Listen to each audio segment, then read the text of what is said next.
Have you ever looked at the price of something, a cup of coffee, a t-shirt, even a single cookie, and just wondered, what am I really paying for here? It's such a simple question, right? But the answer opens up this whole world of how businesses actually work. Today, we're going to pull back that curtain. We're going to uncover the hidden costs that are packed into everything we buy. And trust me, for a company, understanding this stuff is a matter of survival. This is the fascinating story of overheads. All right, let's dive right in with a super simple idea. Picture a local bakery. Our one and only goal is to figure out the true total cost to make just one chocolate chip cookie. Sounds easy at first, doesn't it? But as you're about to see, the real answer is this incredible puzzle that every single business, big or small, has to solve. So the first thing you need to get is that costs really come in two flavors. On one hand, you have the direct costs. These are the easy ones. You can literally measure the exact pinch of flour, the spoonful of sugar, and the number of chocolate chips that go into a single cookie. But on the other side, that's where you find the indirect costs. How much of the bakery's monthly rent belongs to that one cookie, or the electricity for the oven, or the salary of the person who cleans up at night? These are the shared hidden costs that we need to track down. To really start our journey, we've got to give these hidden costs their proper name. In the world of business and accounting, they're not just hidden costs, they're called overheads. And getting a handle on them is the absolute key to understanding whether a business is actually making money or not. So here's the official definition. Overheads are any expenses you cannot conveniently trace to one single product. Think about the salary for the marketing person, or the cost of the software that runs the cash register. These costs are totally real, they are absolutely essential, but they benefit the entire bakery, not just one specific cookie. And you can see here, overheads aren't just one big, messy pile of costs. Nope, they exist in every single part of a business. You've got production overheads, like, say, oil for the mixing machine. You've got administration overheads, like the salaries for the office staff. And of course, selling overheads, like the money you spend on an Instagram ad. To find our cookie's true cost, we have to account for a little piece of all of these. So how in the world do we get a tiny slice of all these different costs onto our one little cookie?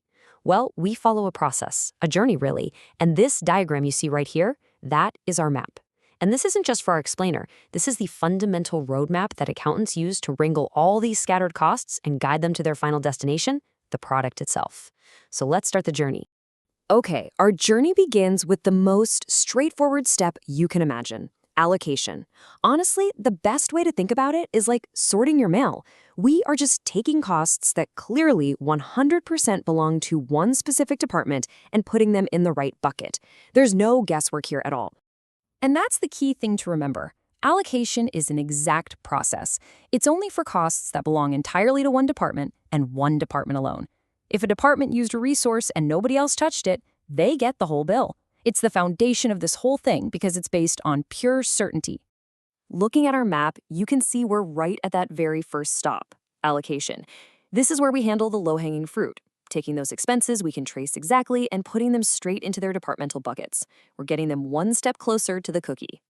Here's a perfect example. Let's say our bakery has a kitchen manager who only supervises the bakers. That's our whole job. Well, her salary isn't some general business expense. It belongs entirely to the baking department. So we allocate her entire salary to that one cost bucket. Simple as that. Okay, but that was the easy part. What happens with costs that just aren't that simple?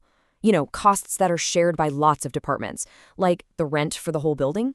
This is where apportionment comes in. And this is where the real detective work starts, because now we have to figure out a fair way to split the bill. The key phrase here, and you really want to remember this, is on a fair and equitable basis. Unlike allocation, apportionment isn't exact. It's a process of using logic to make a good estimate. The whole game is to find a sensible reason, a basis, for how you're going to share a cost in a way that reflects how different departments actually benefited from it. And back to our map, we have now moved into the apportionment stage. This is where those big shared costs that were just floating around like rent and electricity finally get divided up and sent down to the departments that actually use them. This table shows you exactly how it works. Take a look at the rent, $3,000. How do we split it between the kitchen and the front cafe? Well, a fair way would be floor area, right? The kitchen is bigger, so it should probably carry more of the rent. For the electricity bill, maybe we count the number of light points. If the kitchen has twice as many lights, it gets a bigger chunk of that bill. It's all about finding that logical link. Okay, so now our departments have their costs. But in most businesses, not all departments are created equal. You've got your production departments, the ones that actually make the thing, and then you've got service departments, which only exist to help the production guys out. The costs that have piled up in these service departments need to take one more step on their journey. In our bakery, the front cafe is a perfect example of a service department. It doesn't actually bake any cookies, but it sells them, which supports the bakers in the back. So since you can't attach the cafe's rent or electricity directly to a cookie, all of its costs have to get transferred over to the baking department. This move is called reapportionment. We're essentially funneling all the costs to the place where the magic happens. Back on our map, you can see this is the final movement of costs between departments. Notice that arrow? Everything is now flowing into production. All those indirect costs are being gathered together in the one place where the cookie is actually made. We're getting so close now. And here we are, the final destination. Every single relevant indirect cost. The rent, the electricity, the manager's salary, even the costs from the cafe. It's all now sitting in one giant pool inside the baking department. Now for the real magic trick. How do we get a tiny piece of that huge pool of costs onto one single cookie? This last step is called absorption. The process is actually pretty logical when you break it down. First, you just add up all those overheads we just gathered in the baking department. Second, you estimate some measure of activity, like how many hours will the main oven be running this month. And third, you just divide the total costs by the total activity. This gives you one incredibly powerful number, an overhead rate. And there it is. Let's say our math gives us an overhead absorption rate of $50 per machine hour. This one number is the grand finale of our entire journey. It means that for every single hour that the main oven is fired up and running, it absorbs $50 of the bakery's total hidden costs. So now, finally, we can answer our original question.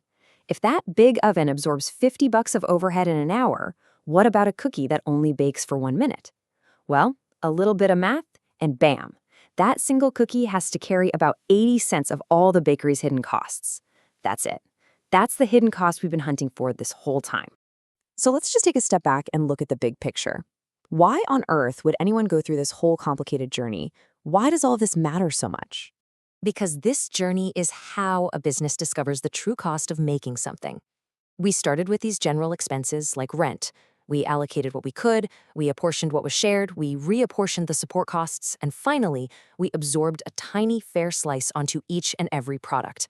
Without this process, a business is just flying blind. They're setting prices without knowing if they're even making a profit. This process, it's the difference between guessing and knowing. And so that brings us to a final question for you. The next time you buy anything, a coffee, a book, a new pair of shoes, just take a second and think about its hidden costs. Think about the rent, the electricity, the salaries, and that whole long journey those costs took to end up in the price you're about to pay. Kind of changes how you see things, doesn't it?